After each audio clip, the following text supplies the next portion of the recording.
Então vamos começar o trabalho de hoje, né? Nós hoje vai começar uma etapa nova nesse trabalho. Na primeira nós definimos encarnação. Na segunda definimos as bases da encarnação. Na terceira definimos vida carnal. Na quarta estudamos o processo de reforma íntima, as armas para vencer o ego. E agora na quinta etapa nós vamos estudar as diversas consciências ou diversos caminhos que levam à reforma íntima. Cada consciência ou cada caminho é baseado no ensinamento de um mestre e deu origem ao que vocês chamam de doutrina religiosa. Então, por exemplo, os ensinamentos de Cristo compõem a doutrina cristã e a vivência da doutrina cristã leva o espírito encarnado a alcançar a consciência crística. A consciência que Cristo teve, os valores que Cristo teve, os ensinamentos de Buda, que compõem a doutrina budista, leva o espírito a alcançar a consciência búdica. Só para ficarmos em alguns exemplos. Então, nessa quinta etapa, nós vamos estudar os ensinamentos de cada mestre e conversar especificamente com aqueles que buscam, através do ensinamento de um mestre, promover a sua reforma íntima.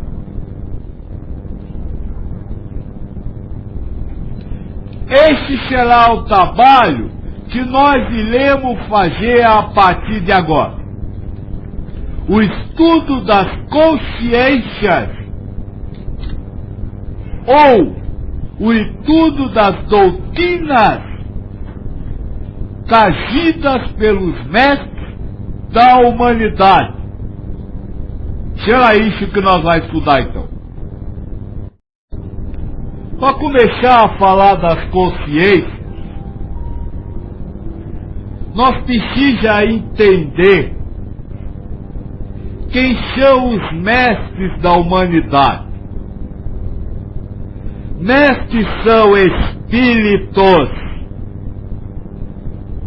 iluminados, ou seja, que já estão num grau de elevação considerável e que, por missão,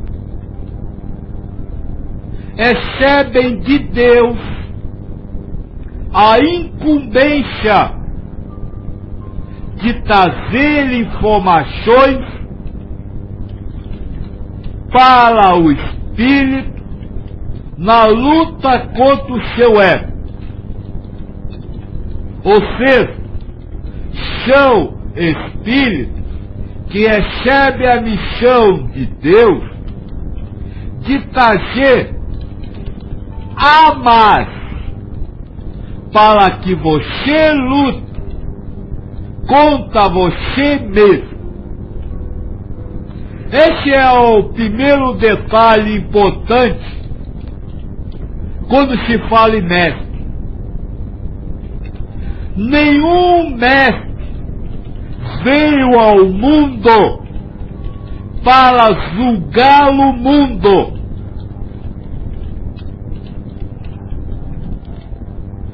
Todos os mestres vieram à carne, trazer instrumentos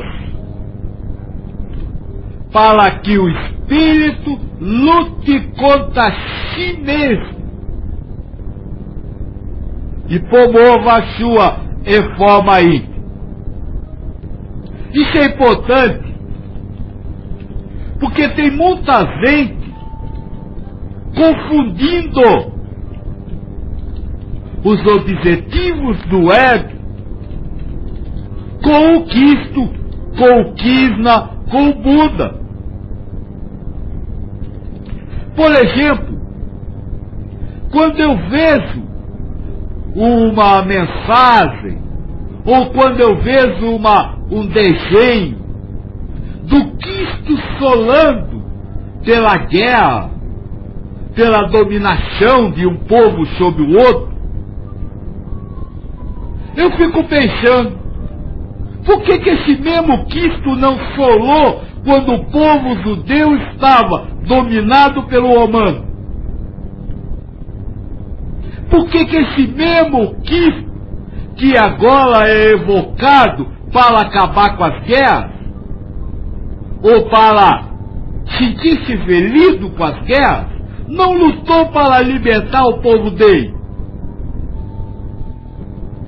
Porque essa não é a missão de um mestre. Porque não foi isso que ele veio fazer na carne. Ele é bem claro. Eu não vim trazer a paz, mas vim trazer a espada. E a espada para que você lute contra você mesmo. Então, quando se fala em mestre, nós devemos pensar que todos os ensinamentos dos mestres não podem ser utilizados para que você julgue ou acuse o próximo.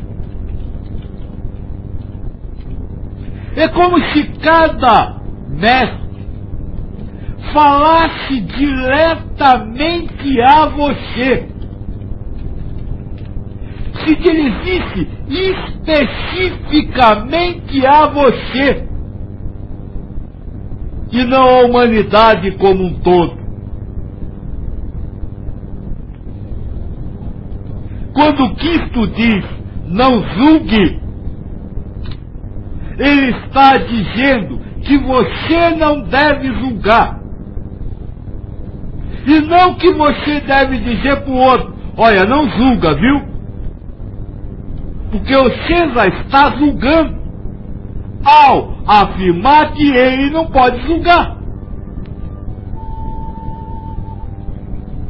Essa é uma coisa importante de se pensar. Porque aqueles que buscam seguir os mestres se preocupam em aprender o ensinamento dos mestres para julgar o mundo a partir daquilo que ele acha. O Cristo disse que nós não ama, mas tá vendo aquele lá, ó? Aquele lá não ama. Ele briga com os outros, ele grita, ele é isso, ele é aquilo. E o que você acabou de fazer? Não é a mesma coisa que você está acusando ele? Você não julgou? Não criticou? Você não amou. Então o primeiro aspecto desse trabalho, que nós vamos começar essa quinta etapa agora, nada do que eu disser pode ou deve servir como arma para você julgar alguém, mas tem que ser compreendido como um instrumento para que você derrote o seu ego. senão você não realiza nada. Segundo aspecto sobre o mestre,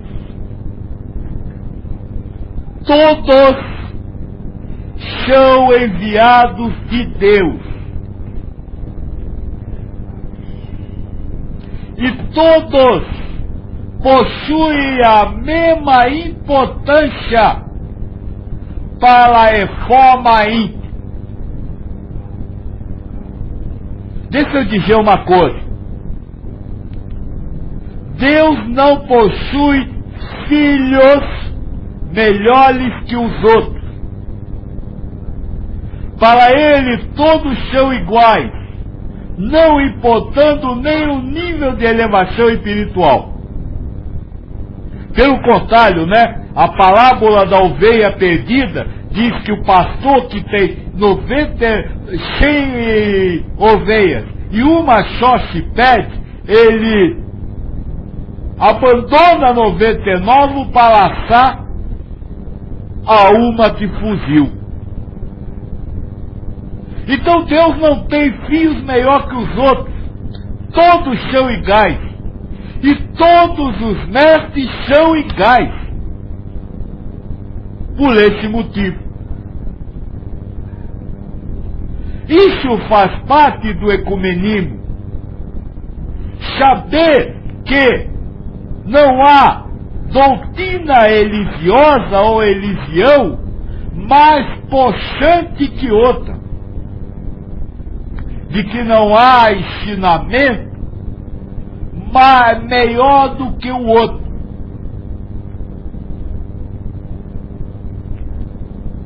Mas se isso é realidade, por que alguns se sentem melhor numa doutrina e outros em outra?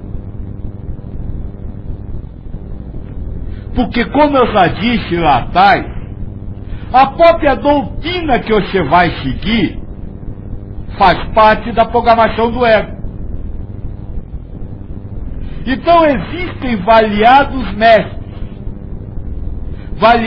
mestres que trazem variados recados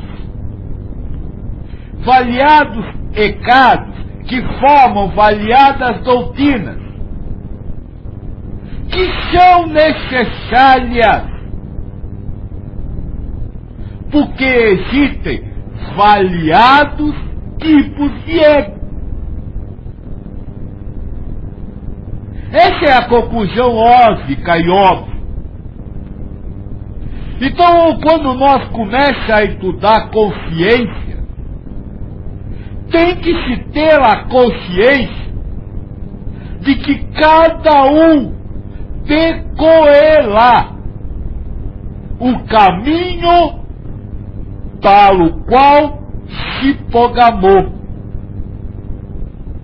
Quando se fala em reforma íntima, muitos dizem que a sua doutrina ou a sua religião é mais forte e querem taxer os outros para a sua doutrina. Pula a ilusão. Cada um frequenta a doutrina que ele mesmo programou para frequentar. E programou porque ele sabia que aquele era o caminho mais fácil para ele vencer o seu ego. Então quem busca a reforma íntima, que não saia da onde estiver. Se você é evangélico, faça a reforma íntima na doutrina evangélica. Se você é hindu, faça a reforma íntima na doutrina hindu. Agora, saiba sempre que as doutrinas não estão à disposição do ser humano. Não estão aqui para garantir a felicidade material. Mas todas elas devem ser utilizadas para acabar-se com a busca do prazer, para que se entre no gozo do bem celeste. Esse é um ponto aonde todas as doutrinas se fundem. Nenhuma doutrina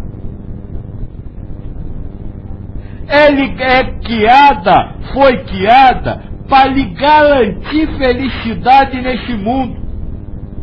Olha os ensinamentos dos mestres e veja que nenhum mestre disse: olha, você vai ter uma vida calma e pacífica.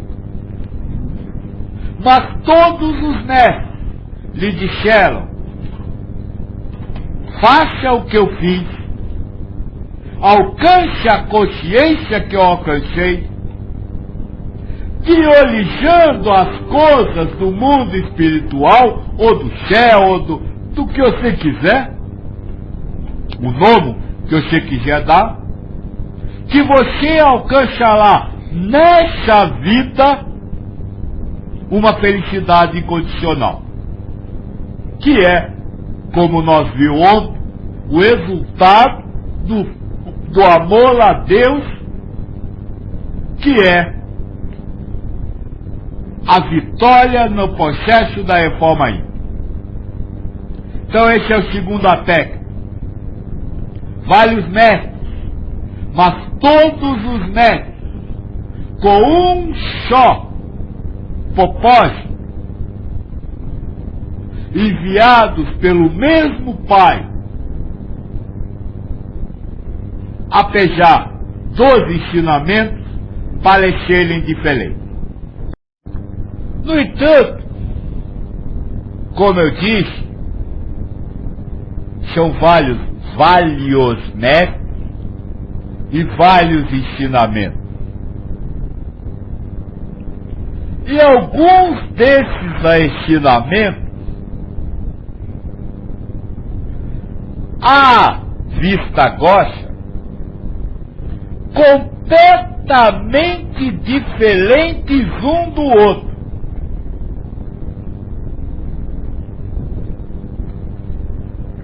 E eu diria até antagônicos.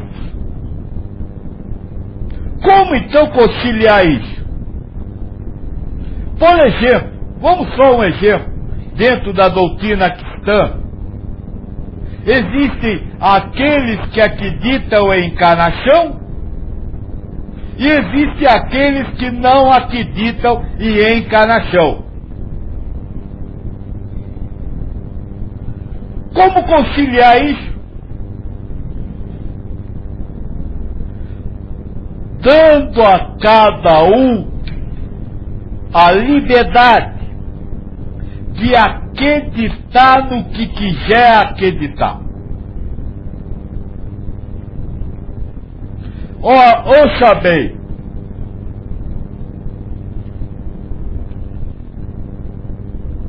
O que é o seu conhecimento sobre encarnação?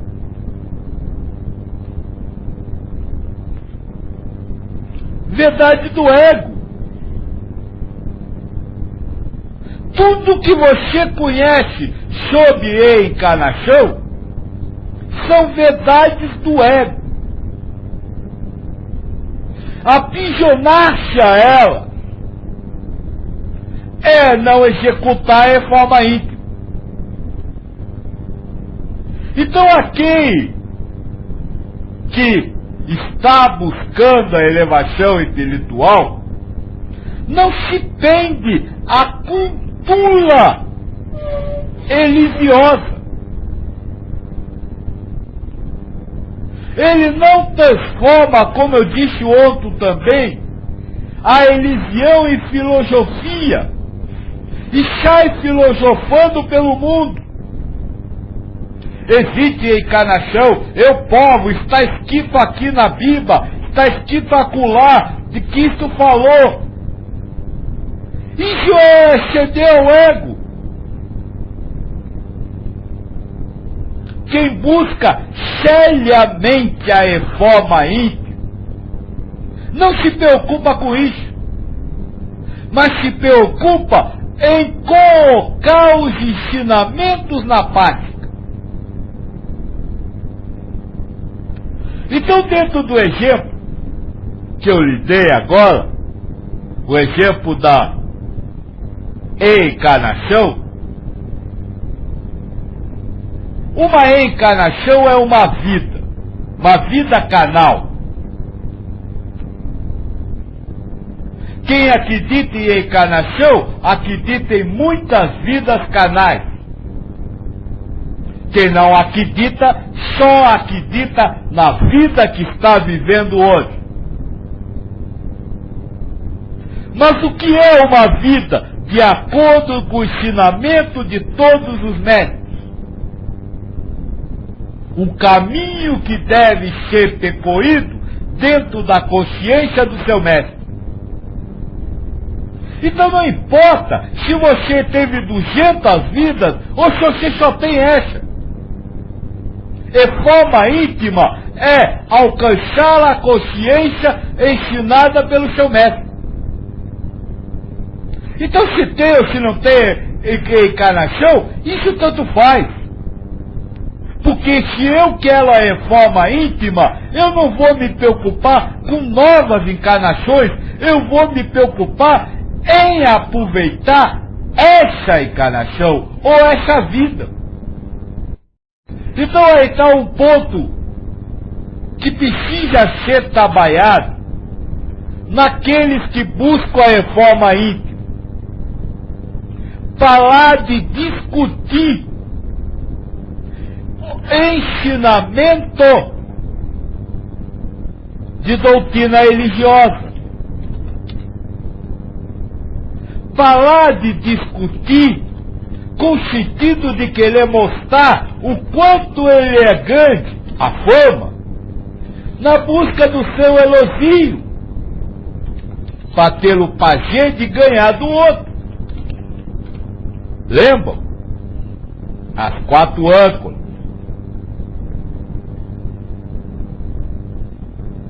Então, como se providenciar a reforma íntima, apesar das discrepâncias entre as doutrinas religiosas, simplesmente não tratando doutrina religiosa como cultura, mas aproveitando de cada mestre o ensinamento necessário para a evolução espiritual. Eu diria,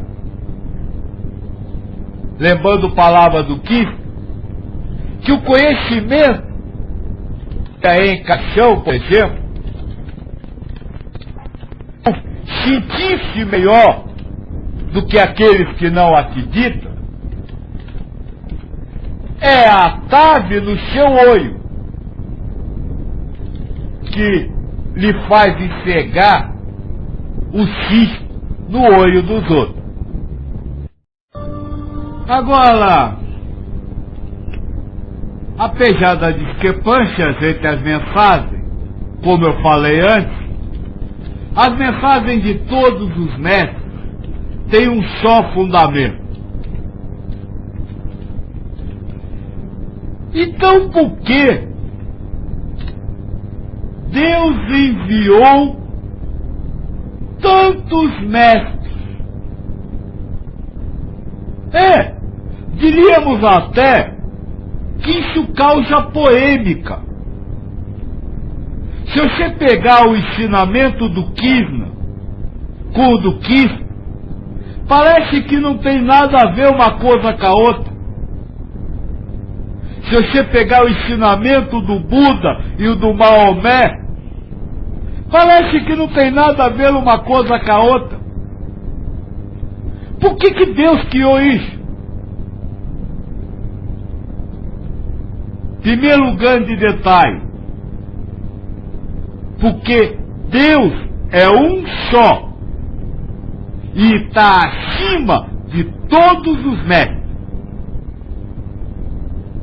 Quem busca reforma íntima, idolatrando o mestre como se fosse o próprio Deus, desculpa, já começa apegando-se na própria doutrina. Todos os mestres foram inflexíveis ao dizerem que eram emanações de Deus e não o próprio Deus. Então, o próprio fato de haverem diversos mestres começa por aí, para que nós não nos confundamos de que há, acima de todos os mestres, um só Deus. Quem diz que os deuses é só o seu, não amou, né? Particularizou, individualizou. E nenhum mestre disse que ele era o único detentor da verdade. Esse é o primeiro aspecto. Segundo aspecto, por que existem tantos mestres? Porque eu diria assim, cada um falou de acordo com a época em que viveu, de acordo com as pessoas que o ouviram. E mais, cada um abordou um aspecto da reforma íntima. Cristo tratou dos sentimentos, Buda tratou da relação com o mundo, Krishna tratou da atividade mental, o espírito da verdade tratou da vida depois da vida.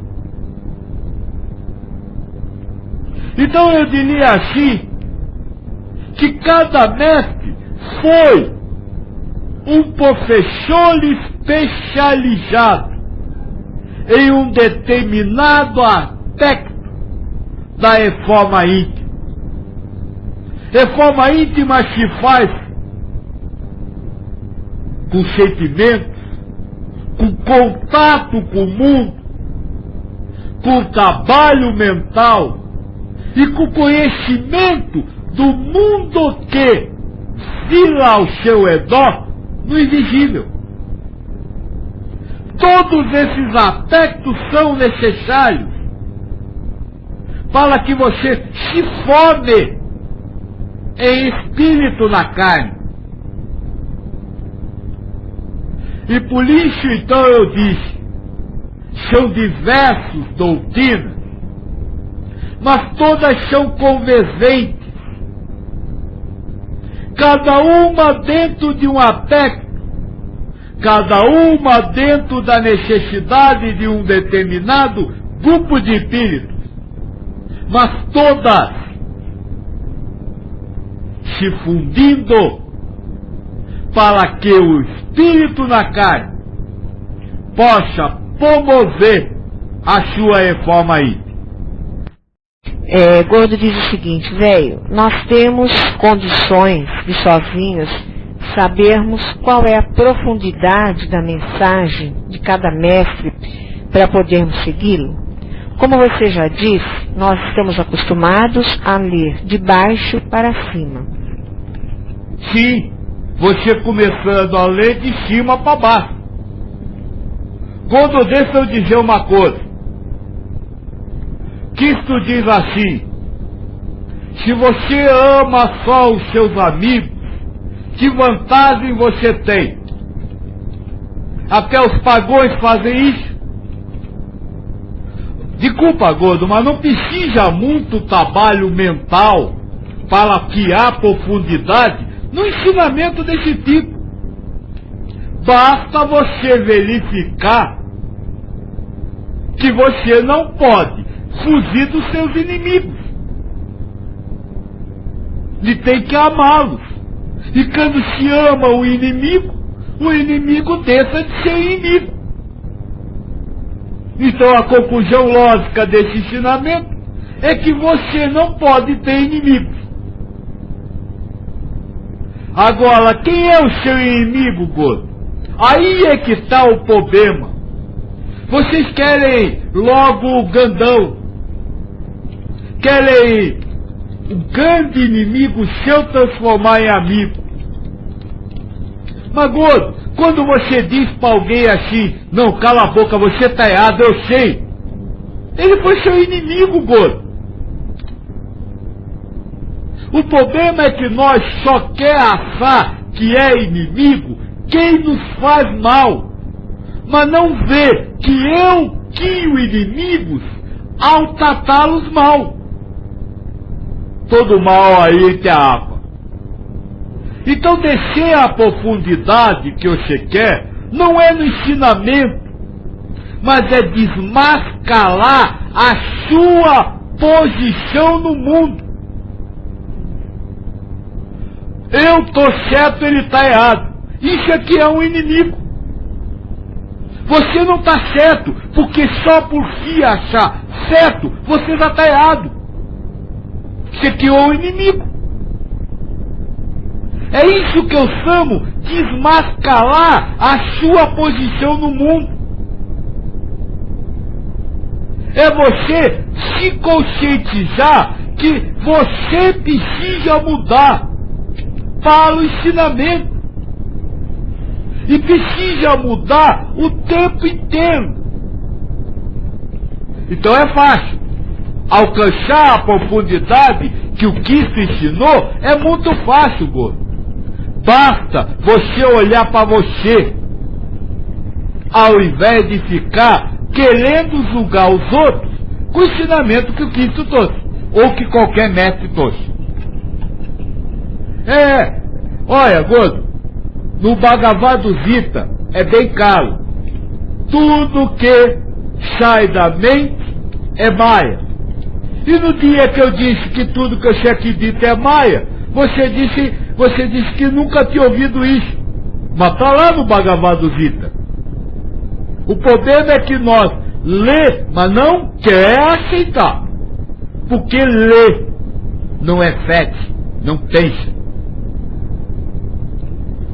Eu acho difícil essa posição de a gente não criar inimigos, porque pelo que nós temos estudado ultimamente, o nosso primeiro inimigo já colocado em nós antes de encarnar é o ego. Desculpa, filha. Essa é uma visão que o ego está lhe dando para que você não lute contra ele. Saiba que ele é o seu inimigo, que ele é forte e que você, enfim, não pode lutar, não consegue lutar contra ele.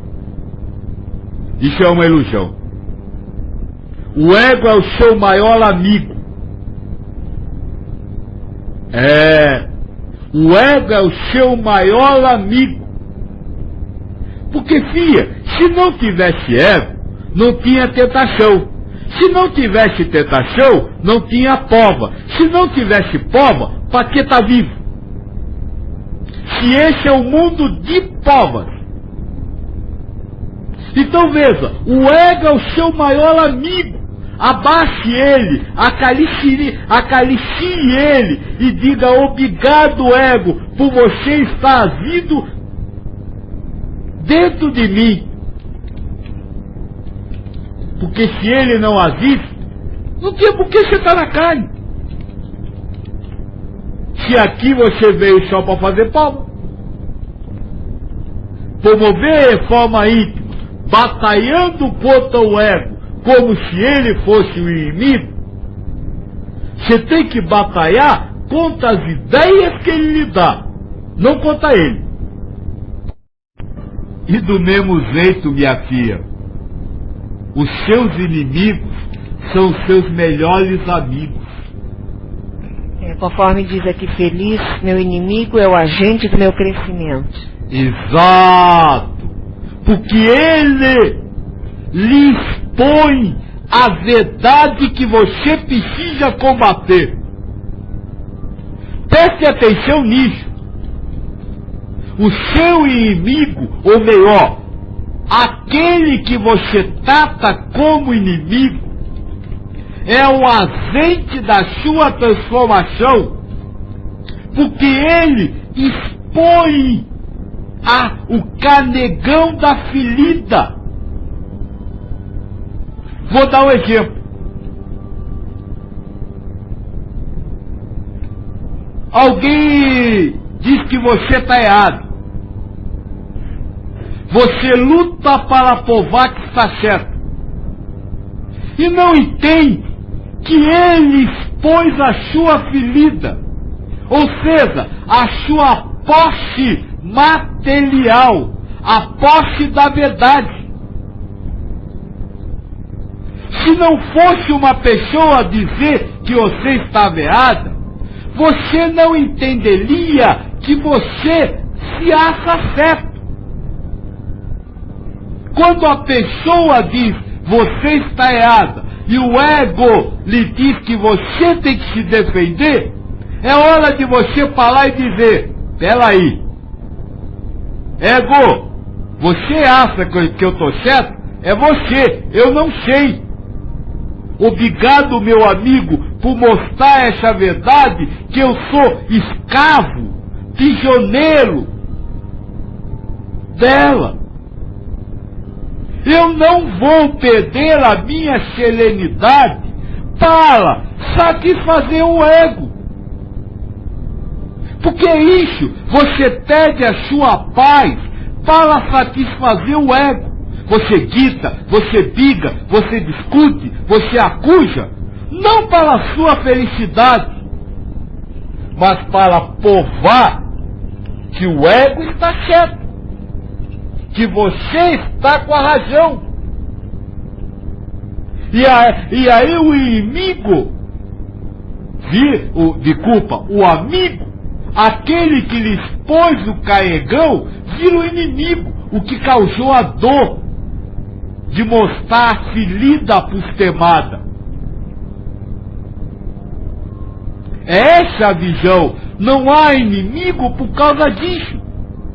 Porque o inimigo é o agente que lhe mostra aonde trabalhar.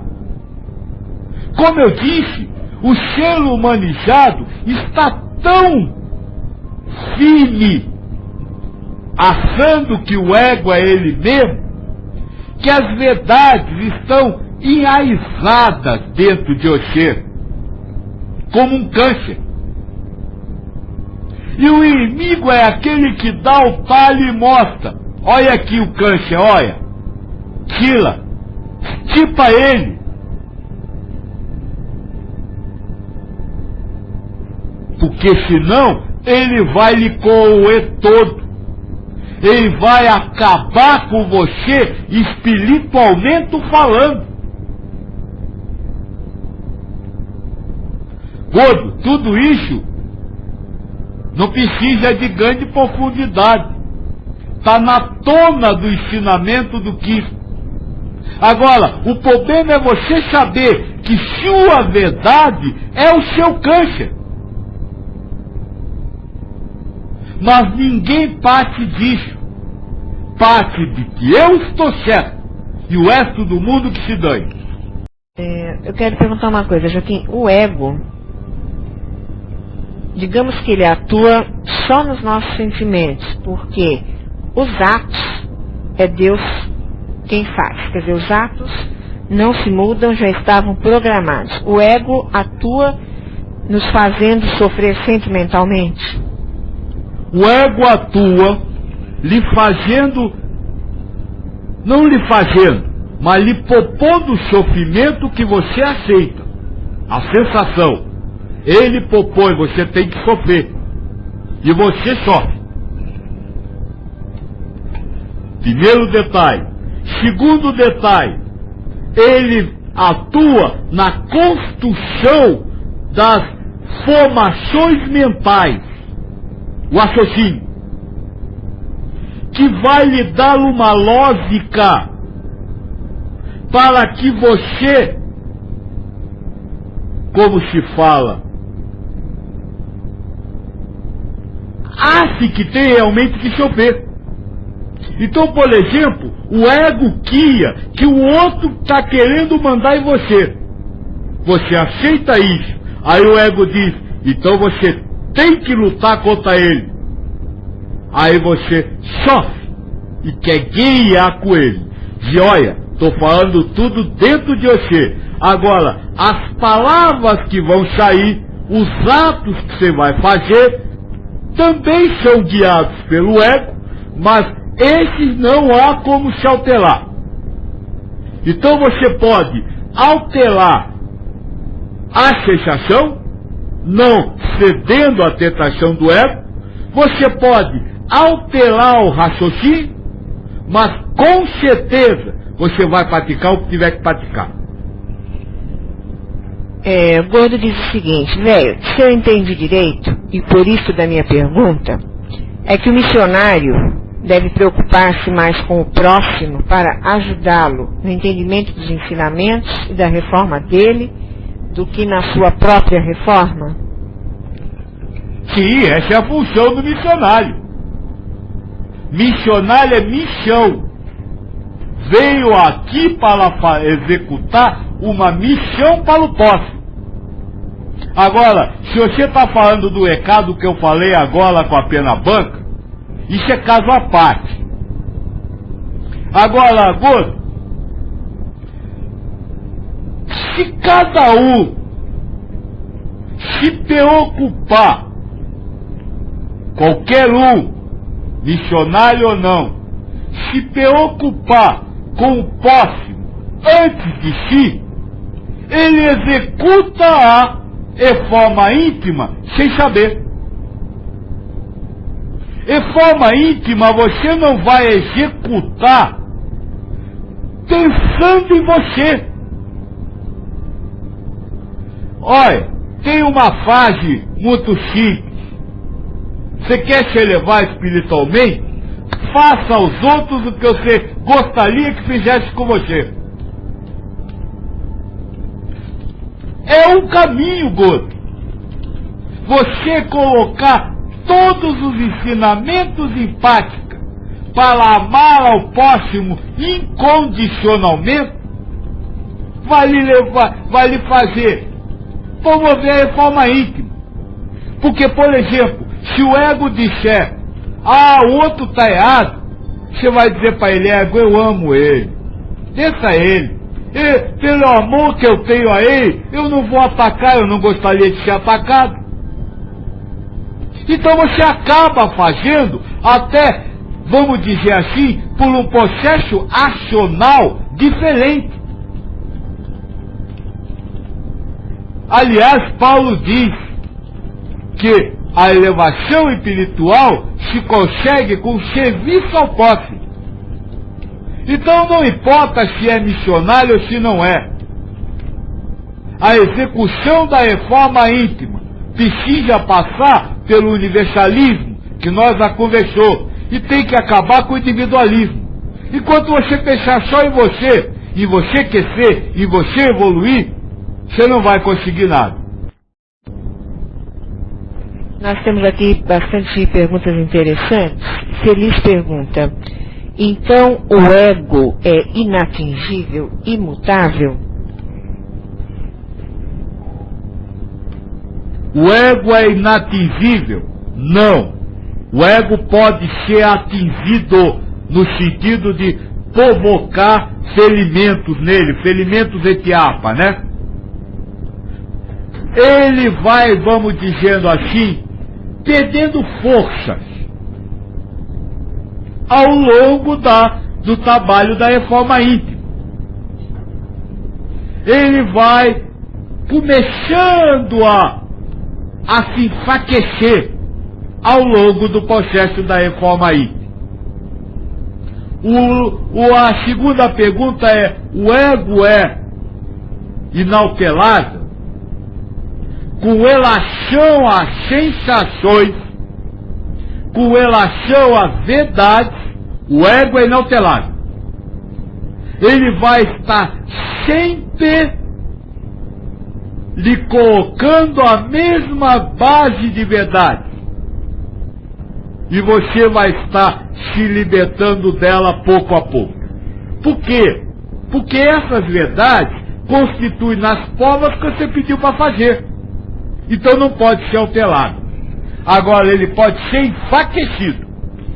Digamos que essa programação do ego, ela também sofre, digamos assim, a ação do tempo, se é que se pode dizer assim. Eu quero dizer o seguinte: o ego é programado até uma determinada fase da encarnação. Não, o ego é programado. O ego é um conjunto de uma maneira. De verdades. Conjunto de verdades, de sensações e raciocínio. Isso é o ego. Então o ego tem um conjunto de verdades. Você vai se guiar por aquele conjunto de verdades a sua encarnação inteira. Desculpa, se guiar não. Você vai receber do ego a mesma verdade a encarnação inteira. Agora, você pode se libertar, não se escravijar. Então o ego diz: você é mulher. Você diz: não sei se sou. Agora ele não vai lhe dizer que você não é mulher. Isso aí não vai mudar. Agora você vai ter que, cada vez que ele disser que é mulher, dizer: não sei. Temos aqui uma pergunta da Taz. No caso em que a pessoa se acha certa e os demais errados, e essa pessoa, na medida em que você só escuta o que ela diz e você não retruca, ela acha que ganha espaço e acaba se sentindo a tal. Como então lidar com esse tipo de pessoa? Só escutá-la e nada dizer? O que você vai dizer ou não, eu não sei. Como eu disse, a ação não já está prescrita. E a ação que você vai fazer é a ação que ela pediu para você fazer, porque é a prova dela. Então se você vai educar ou se você não vai educar, eu não sei. Se você estiver na frente de uma pessoa que pediu para ser educada, você vai educar. Agora eu estou falando por dentro. Reforma do íntimo, não é reforma de atos. Você precisa reformar o seu interior. Não ceder ao raciocínio que vai dizer que aquela pessoa é burra, que aquela pessoa é orgulhosa, que aquela pessoa está querendo se impor, que aquela pessoa está pisando em você. É a isso que você vai lutar, e não contra o que você vai falar. A luta da reforma íntima é interna, é você calar o ego. Olha, se na terça-feira que vem nós vamos falar do Buda, e o Buda ensina o nobre caminho outro. Fala direito. Nobre caminho óctuplo. E no nobre caminho outro está exatamente isso. Você precisa ter atenção plena no seu criador de realidades, o raciocínio, para que você alcance a compreensão correta da vida. Então, se você está participando de uma conversa com atenção na pessoa, o ego está jogando verdades, criando realidades na sua mente e no seu coração, sensação, e você não está se dando conta de que você está cedendo ao ego. O caminho do Buda é o contrário. Deixa a pessoa falar e fique atento ao seu raciocínio e ao seu coração para não se deixar levar pelo que o ego vai lhe dar. A Tia está falando do que ela falou, que os atos físicos vão acontecer. Ato físico é emanação de Deus, nós já vimos isso. Não existe corpo, não existe desejo de corpo, não existe você, não existe o outro, não existe nada. Não existe a voz, não existe a fala, tudo isso são percepções de fluidos cósmicos universais. Então veja, quem cria a ilusão é Deus. Então o que você vai falar, Deus é que vai falar. Agora, como você age ao que Deus faz, aí é que está a sua submissão ao ego ou não. Age acreditando que aquela pessoa não presta, ou que você não presta, ou que ela está errada, ou que você está errada, ou que ela quer lhe ferir, ou que você está se sentindo ferido, ou que devia falar ou não devia falar. Isso tudo é o seu trabalho interno. O resto, o que você falou, o que não falou, foi Deus que emanou. Então vamos continuar nosso estudo sobre os mestres. Como eu disse, cada mestre ensinou como um professor especializado. Cristo veio falar dos sentimentos, como João descreveu ele. Cristo foi o verbo, ou a ação. Verbo é a ação da fase, é aquilo que o sujeito da fase faz. E o Cristo foi a ação do amor. Então aí está a especialidade de Cristo: ensiná-la a amar.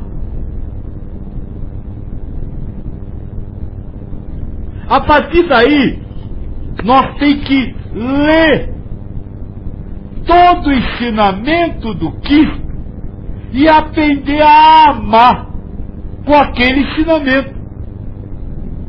Não adianta você entrar, por exemplo, para estudar a consciência crítica, guiado pelas verdades que o ego diz que é amar.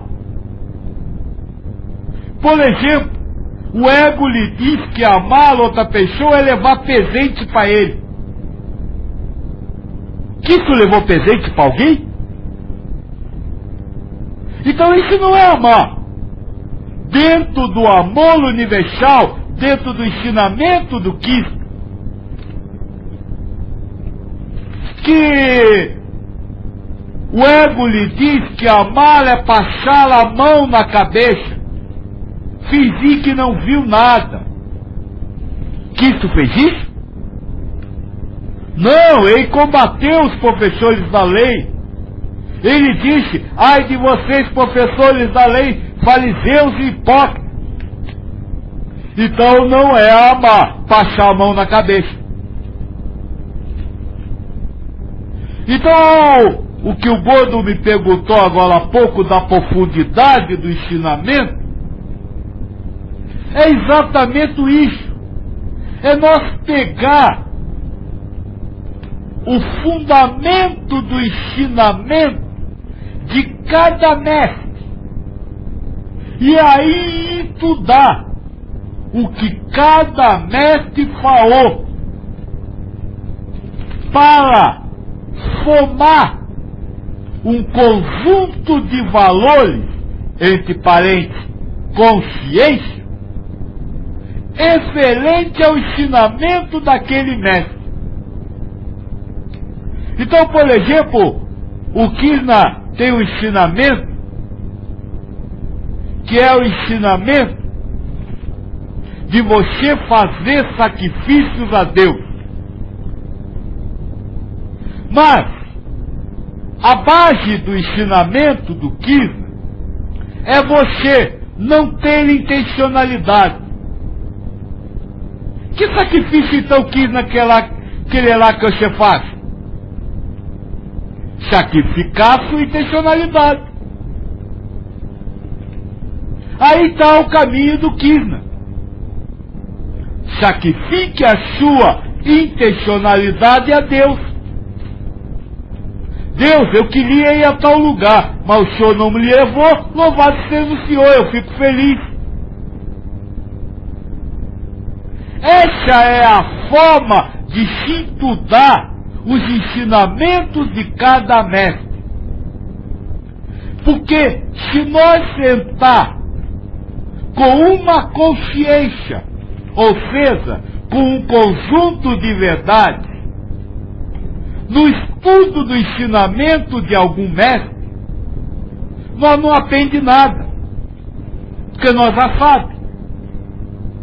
E aí, o que o ensinamento corroborar o que eu já sei, eu digo assim, tá vendo como eu sei muito? E quando não corroborar, eu digo, não entendi, vamos passar para outro caminho? Então, no trabalho que nós vamos fazer agora na quinta etapa, nós vamos estudar o ensinamento de cada mestre. Mas é preciso, a primeira coisa, entender a missão de cada mestre. Entender a base que forma a consciência de cada mestre. Para só aí nós poder voltar a ver os ensinamentos. Deixa eu dizer uma coisa. Se alguém lê alguma coisa, lê algum livro, alguma coisa, acho que isso é um ato físico, né? Então não. Mas, e que é assim a história do Deus? Você é capaz de ler alguma coisa? Muito difícil.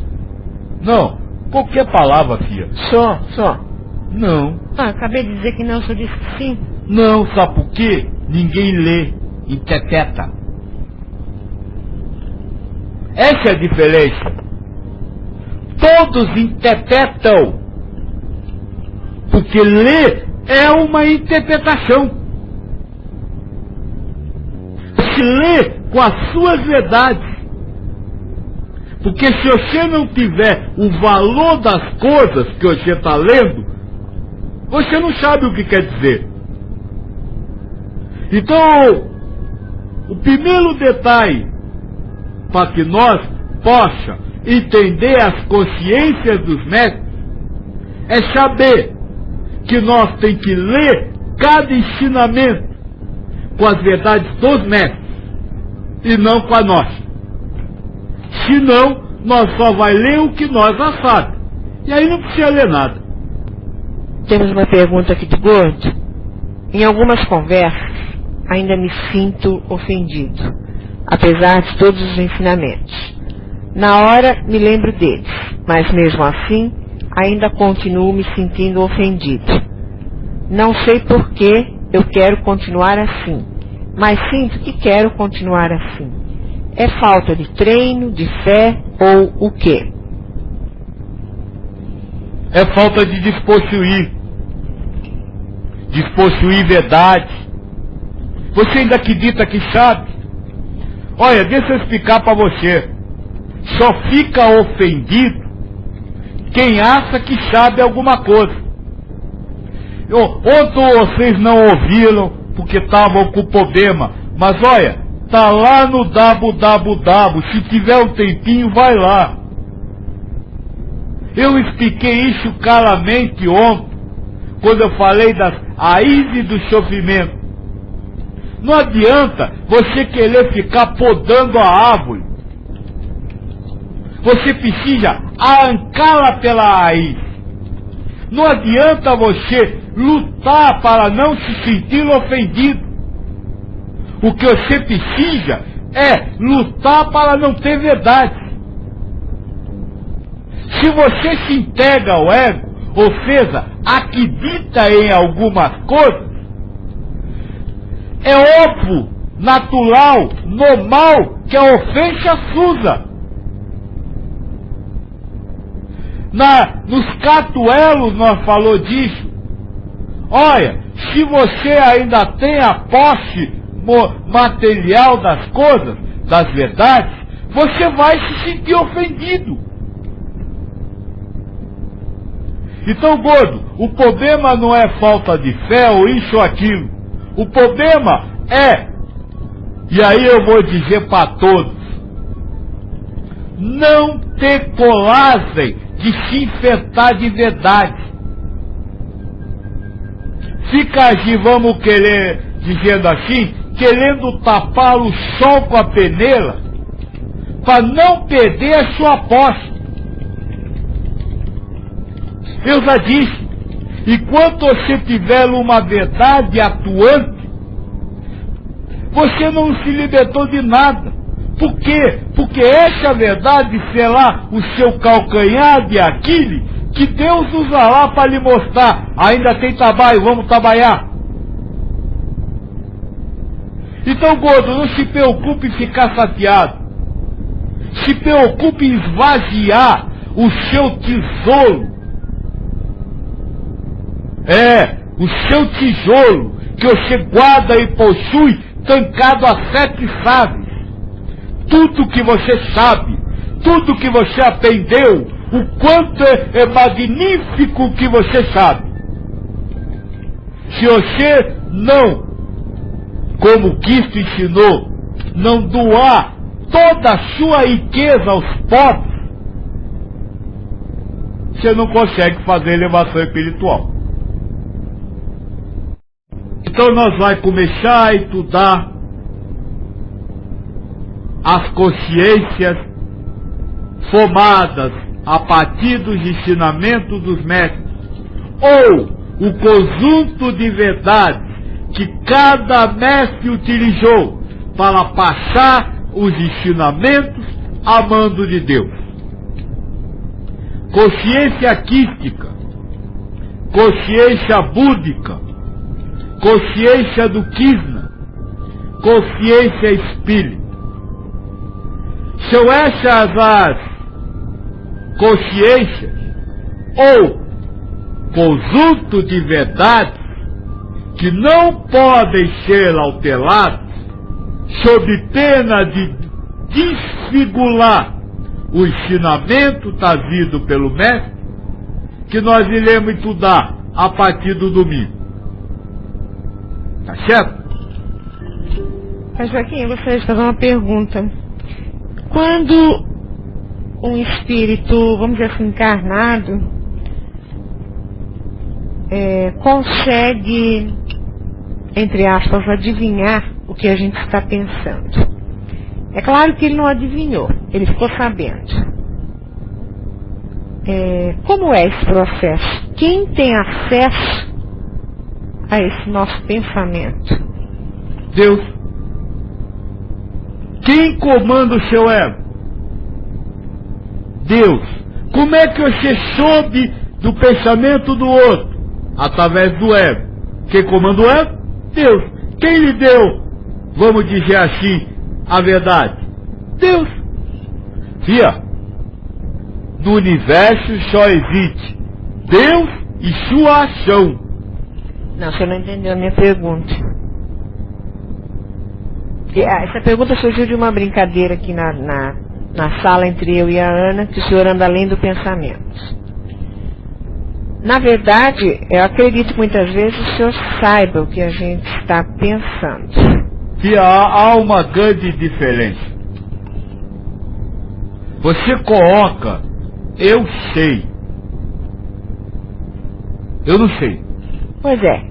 É isso que eu quero saber, como é que funciona isso, porque você acaba sabendo, de alguma maneira. Eu não sei.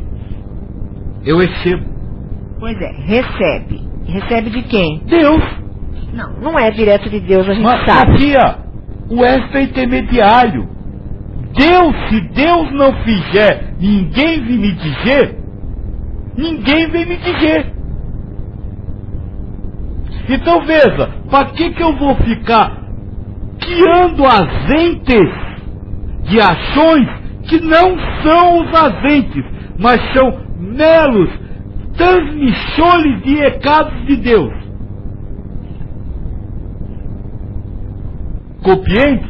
Então, eu não sei, me dizem. A telepatia funciona assim também. Sim, claro. O processo telepático é guiado por Deus. Tudo é feito por Deus, filho.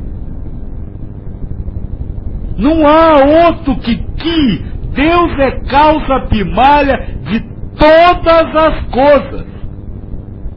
Então a telepatia é causada por Deus. Agora, se para realizar a telepatia, Deus coloca um espírito do seu lado, outro espírito do lado do outro, isso é, vamos dizer assim, um instrumento que Deus usa, e não a própria origem da informação. Que se Deus não causar, nada acontece. Isso precisa ficar bem claro. A resposta para tudo que vocês quiserem, Deus fez, Deus faz. Não há outra. Agora, filha, há uma outra grande diferença nesse eu sei. Onde está tudo que você sabe? Numa memória. Guardado na sua memória, concorda? Sim. Eu não. Você não tem memória? Não. Não preciso. Eu sei que vão me dizer tudo que eu tenho que fazer. Para que eu vou ficar arquivando verdade?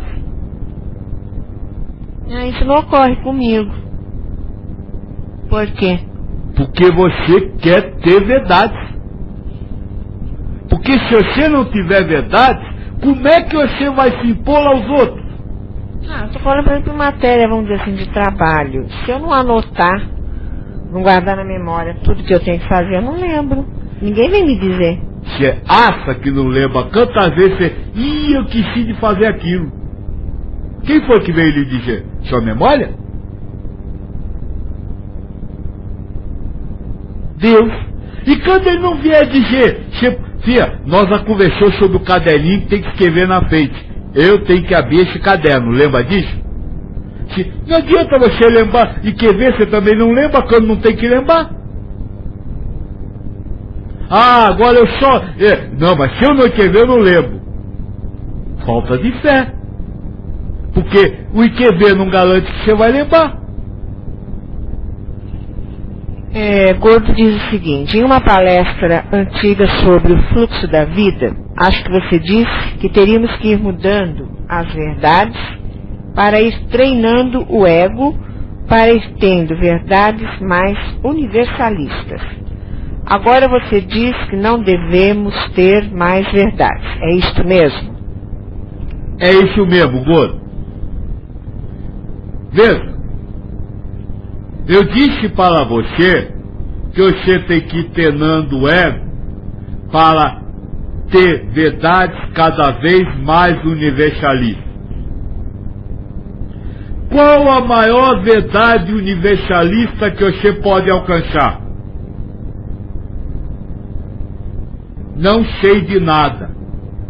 Não sou nada. Não conheço nada. Ou seja, não tem verdade. Então, Gordo, quando lá atrás eu falei com você como um caminho que todos vão percorrer durante a reforma íntima. Aos poucos, você vai universalizando. Só que você primeiro acaba com a diferença, vamos dizer assim, de homem e mulher. Transforma tudo em espírito. Universalizou. Só que o que é espírito? Você não sabe. Universalize mais. Não sei. Então são caminhos. O universalismo é caminho, não é realização. Porque a realização do universalismo é você acabar com o individualismo. E se você ainda se considera algo, mesmo que seja o espírito, você ainda é individualista. Porque tem um eu. Lá no início desse trabalho eu disse que a reforma íntima transforma o eu em nós. Aí você alcança o universalismo. Uma das coisas que se deve se levar sempre em conta, Gordo, é que a reforma íntima é um processo lento e gradual. Ninguém não é igual a exime que você emagrece num mês. É a vida. Você precisa trabalhar, e ontem eu acabei falando isso, trabalhar 24 horas por dia para avançar meio milímetro.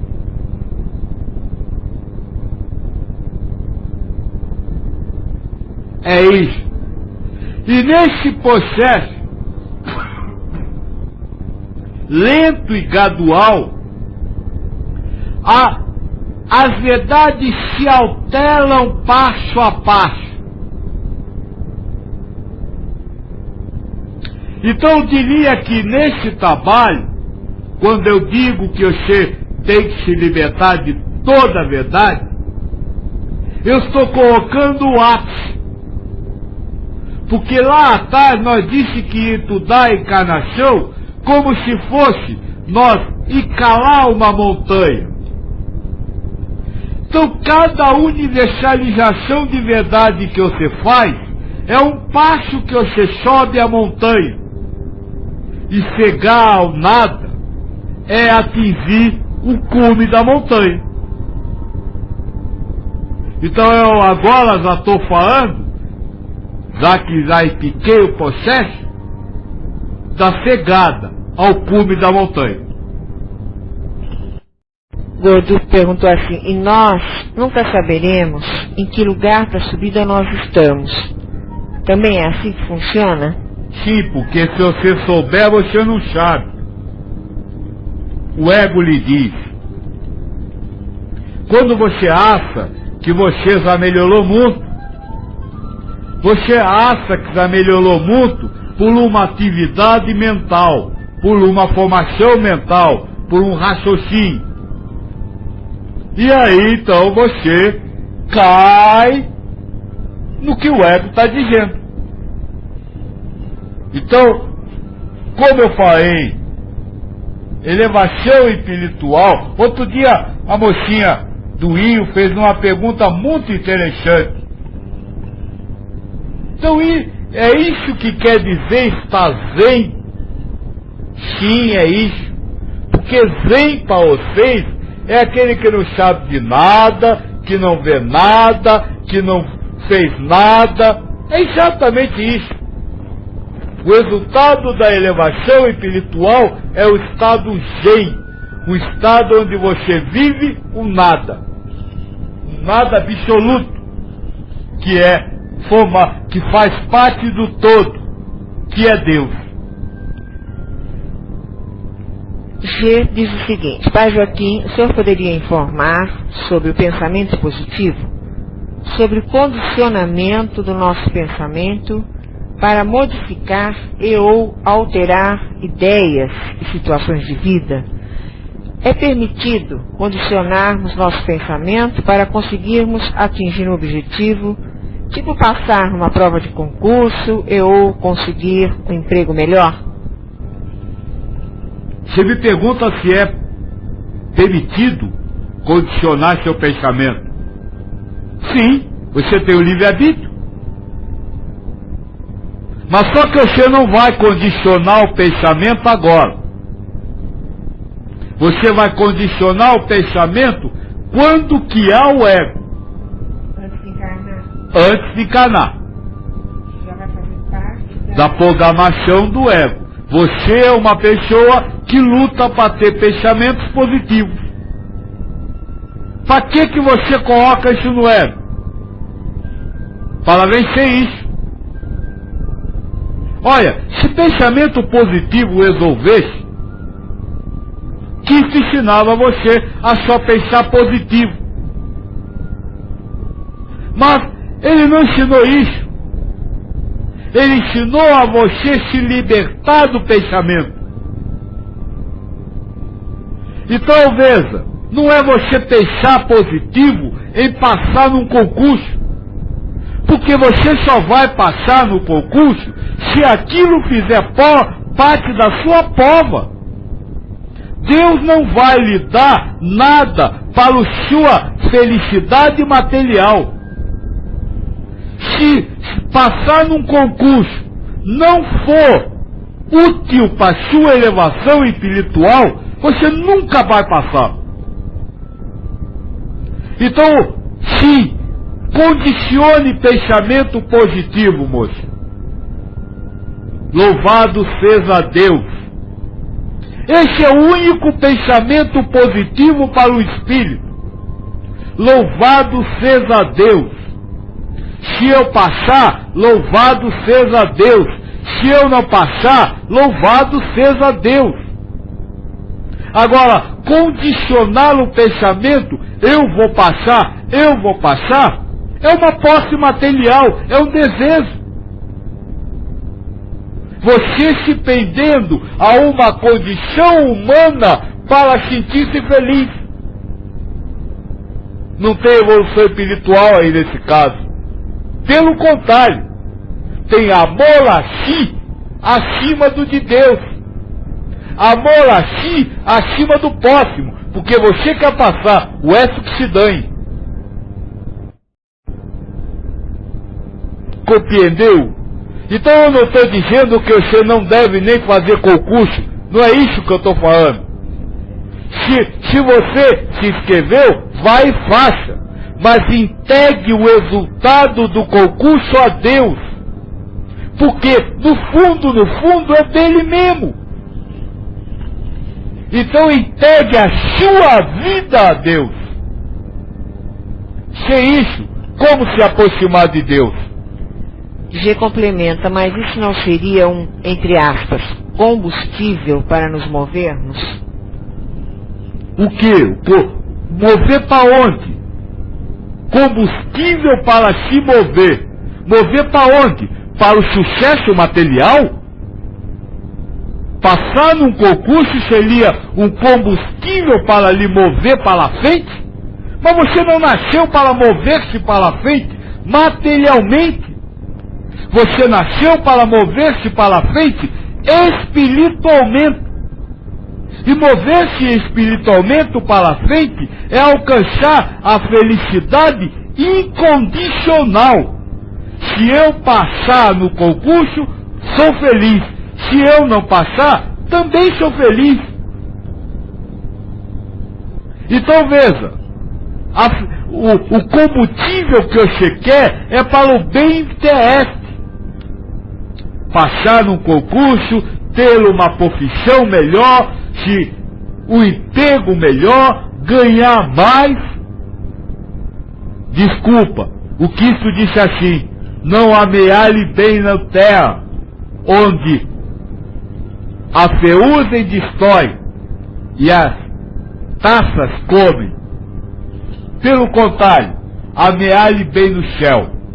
E o bem celeste é a glória de estar com Deus, que se exude no estado de felicidade incondicional, de paz e harmonia. G diz, tem que pôr mesmo nas mãos de Deus e confiar. Aqui é uma opinião minha. Esse confiar É confiar que ele vai fazer o melhor para você, seja qual for o resultado. Isso. E não confiar que ele vai fazer o que você quer.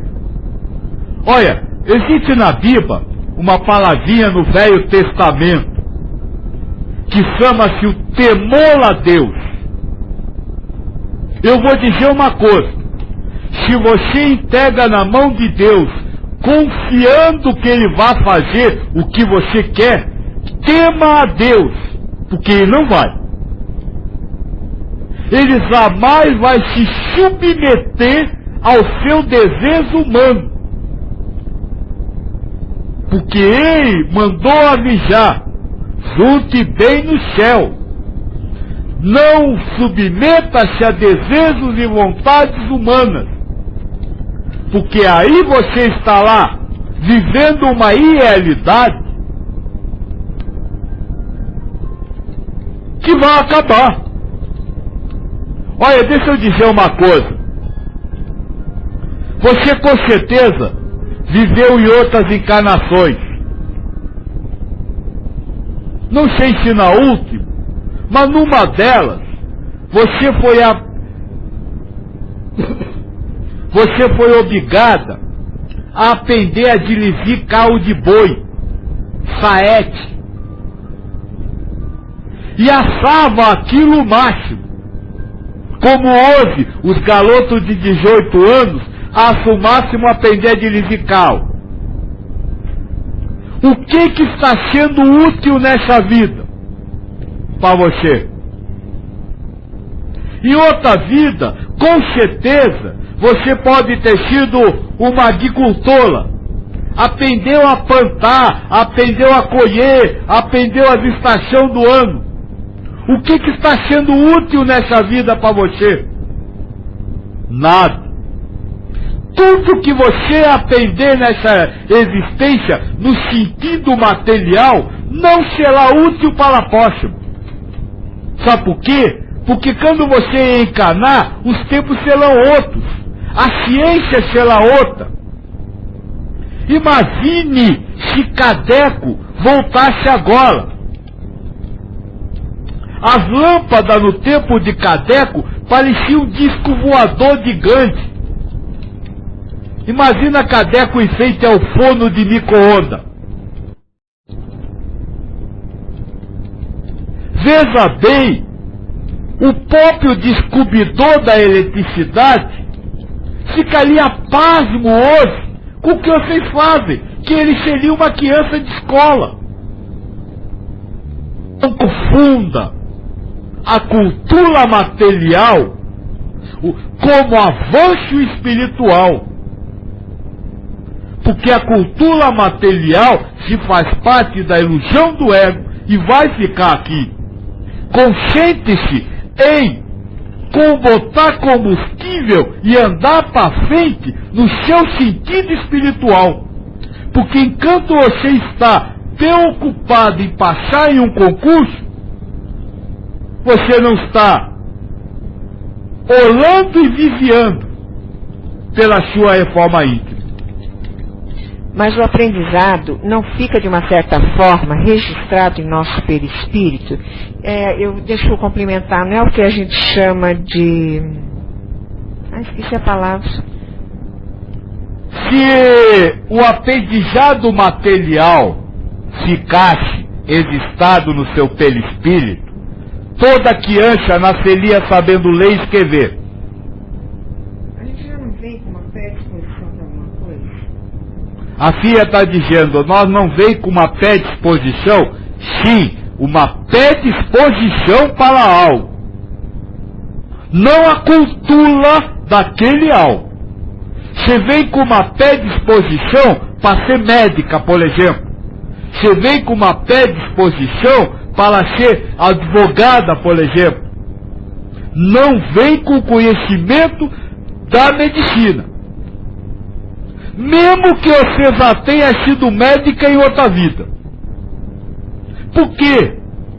Porque os médicos das vidas passadas sabem muito menos que vocês hoje. Eles não conhecem célula, não conhecem DNA, Porque naquele tempo ninguém sabia disso. Então veja, o conhecimento material não fica. Primeira informação.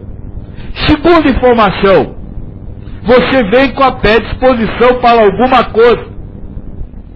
E você pode colocar no ego verdades, se o seu caso for, por exemplo, revelar os cientistas, os grandes descobridores, revelar alguma coisa nova. Aí você traz. Terceiro detalhe, você só vai vir com a predisposição para alguma coisa. Então, se hoje, por exemplo, você é doutora, e na outra vida você já foi plantadora, como é o nome, filha? Agricultora. Agricultora, tudo que você aprendeu de agricultura, você jogou fora.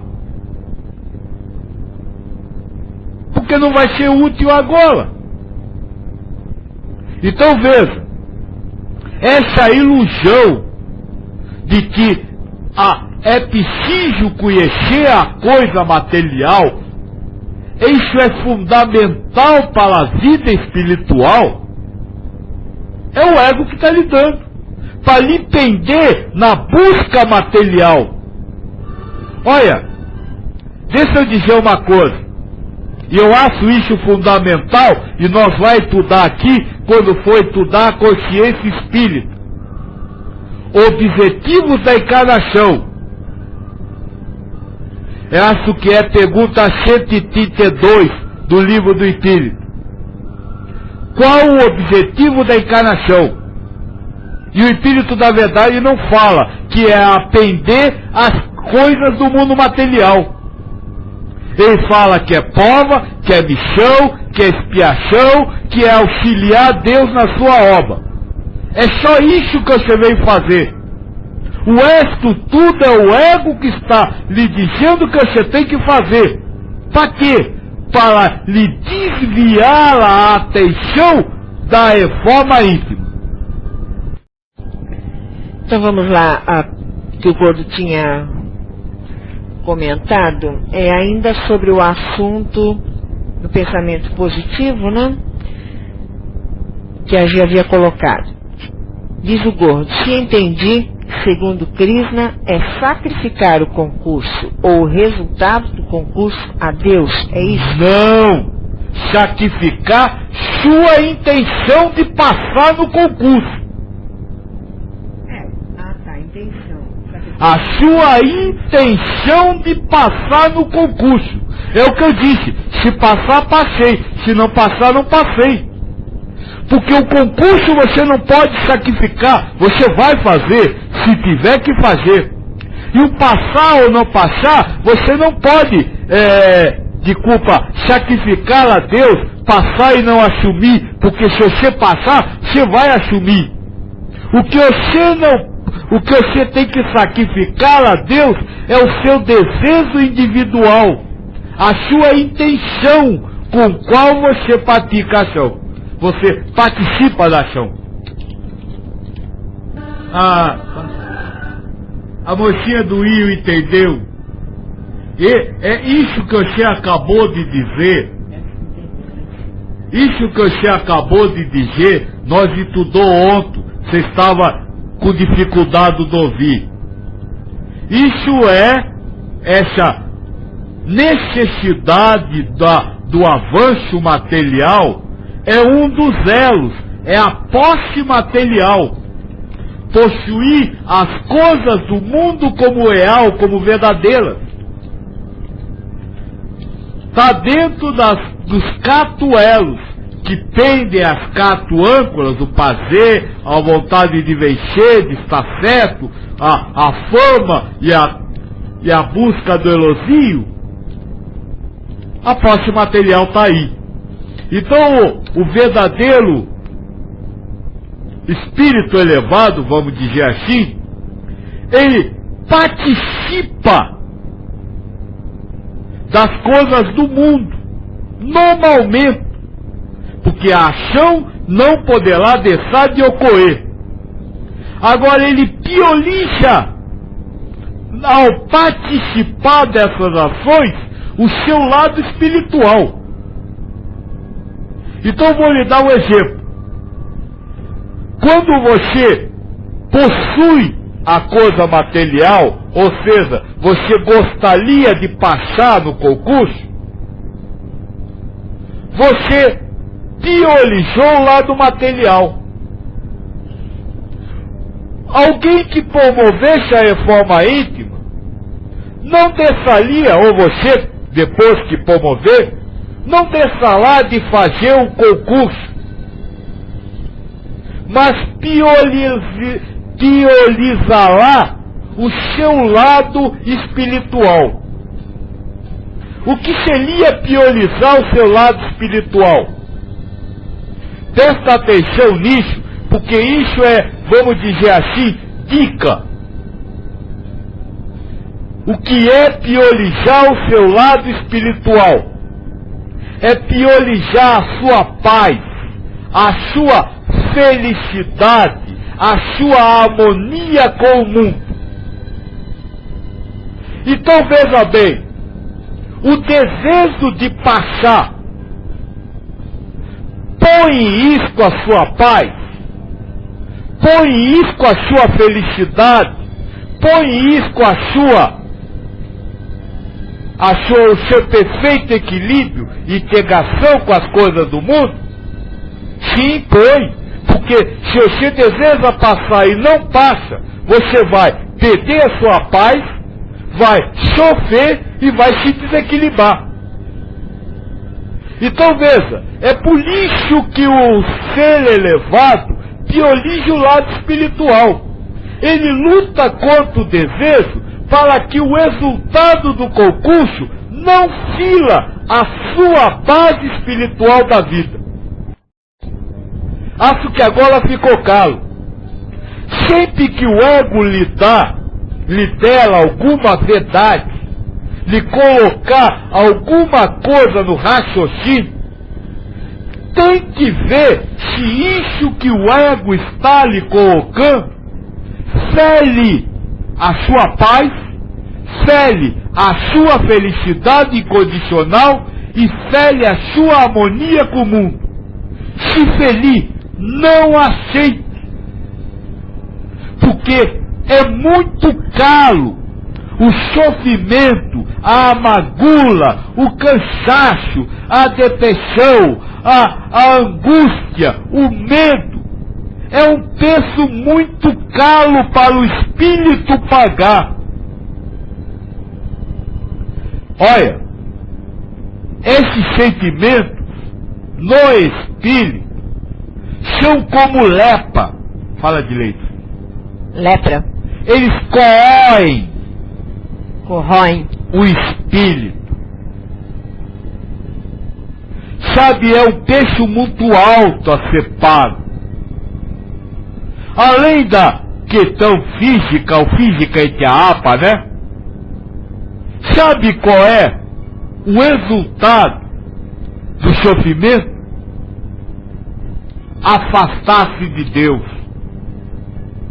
Afastar-se da fonte sublime do amor universal. Você não acha que é um preço muito caro por uma aprovação no concurso? Essa é uma dica que eu lhe daria a todos. Fique atento ao seu ego. E sempre que ele quiser acabar com a sua paz, acabar com a sua felicidade e acabar com a sua harmonia, diga ego, de culpa, eu estou duro, estou sem dinheiro para pagar esse preço. A G achou ótima a explicação e ela diz que realmente é caríssimo o preço, né? Já pagou por isso. Acho que todos nós, né, G, no dia a dia, estamos pagando por dar atenção ao ego, né? Desculpa, moça. Já pagou e ainda vai pagar. Não que eu estou lhe rogando paga. Não é isso. Mas é porque essa é a condição natural do ser humano, do ser humanizado hoje.